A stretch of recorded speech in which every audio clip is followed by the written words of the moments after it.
So guys, welcome to the third section of our course.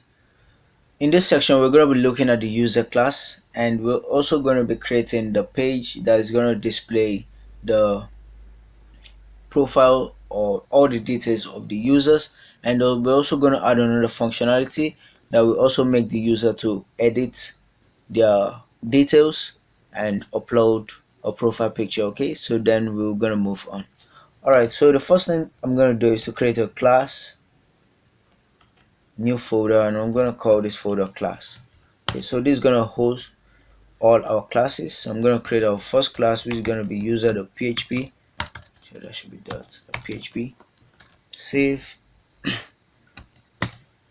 Okay, so I'm going to open my PHP tag, no need to close it.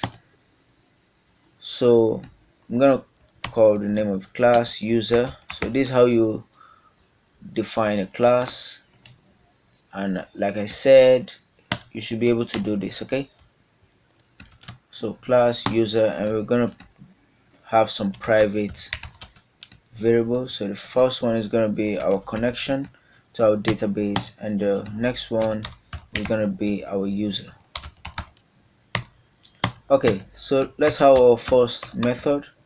So public function underscore construct.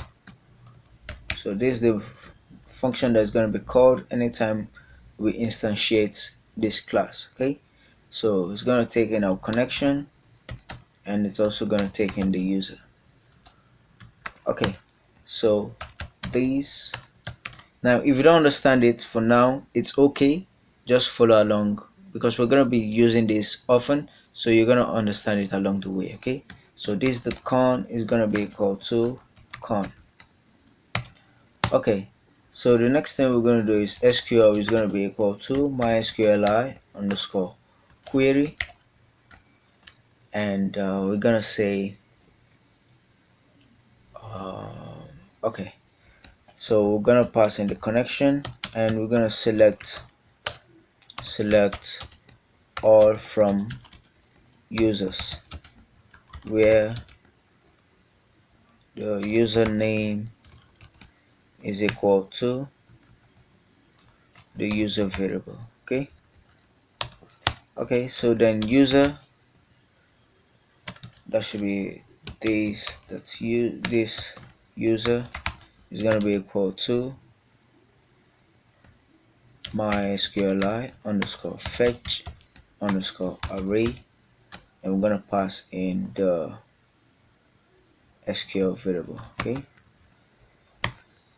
Okay, and actually this should be what we should return, so return this. Okay,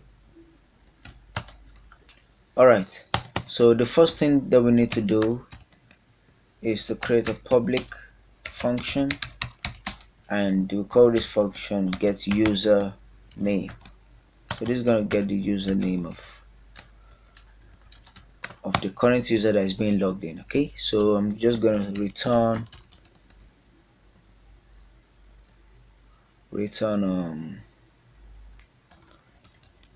this.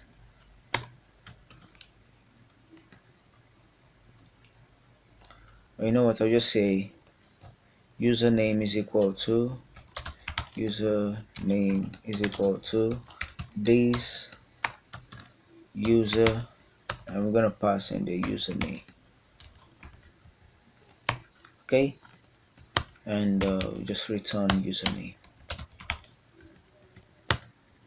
Okay, so let's instantiate this user. So I'll just say user underscore objects, just to show you how it works. It's going to be equal to new user,